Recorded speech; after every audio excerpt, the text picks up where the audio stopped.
Shalom, this week's Sedra Vayetzie. Who is wealthy? He who is happy with their portion in life. In this teaching of Ben Zoma that is quoted in the Mishnah, a great lesson is taught to the Jewish people. In his commentary to Ben Zoma's teaching, Rabbeinu Yonah explained that Ben Zoma refers to one who says, I can support myself, my family, and I can study Torah. A person satisfied with this lot in the world is wealthy. While a person who always looks for more will be forever poor, for he who loves money is never satisfied with money. And money are of subjective value. One person's poverty is another's wealth, and one's wealth is another's poverty. Ben Zoma's lesson extends well past one's wealth and happiness. His teaching comes to show that how we view events is dependent more on our choice on how to view it than on how it actually is playing itself out in our lives. Every event in our life can be subjectively positive, no matter how bad it seems, if we turn it around and view it from a different perspective. Many experts call this reframing, and we have a perfect example of it in this week's Torah portion. After being tricked into marrying Leah, Yaakov's intended bride, Rachel's sister, we learn about Yaakov's approach to his deceitful father-in-law, Lavan. Yaakov loved Rachel, it says, so he answered, I will serve you 7 years for your younger daughter, Rachel.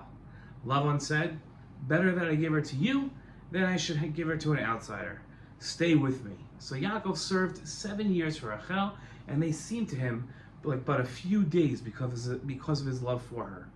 In his commentary to this pasuk, Cheskuni wrote the phrase, these 7 years went by for Yaakov as if they had been only a few days, meant that Yaakov considered having to work for 7 years in order to marry Rachel as cheap at the price, as if he only paid for the equivalent of a few days' wages for her.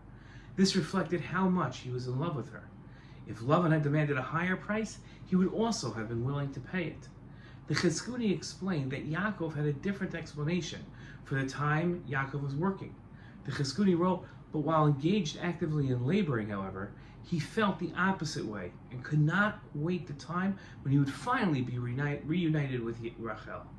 The Cheskuni provided 2 different ways that Yaakov thought about his time working for Lavan in order to earn Rachel's hand in marriage. In one instance, when Yaakov thought about the terms of the deal, Yaakov felt time flew by, it wasn't long at all. On the other hand, while waiting to marry Rachel, Yaakov felt it was a long time. How could Yaakov feel that 7 years that he worked for Rachel was both a long and a short time? Yaakov's viewpoint on how long he worked for Rachel was subjective and open to different perspectives depending on his choice of how he chose to view the years.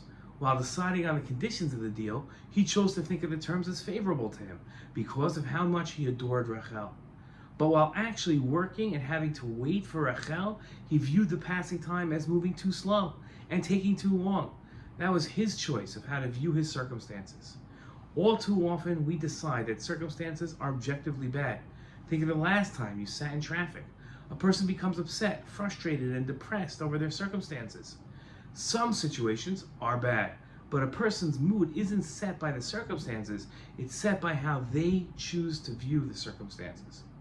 Even objectively bad circumstances can be viewed in a positive way, if we choose to think of them that way. Important lesson. Shabbat Shalom.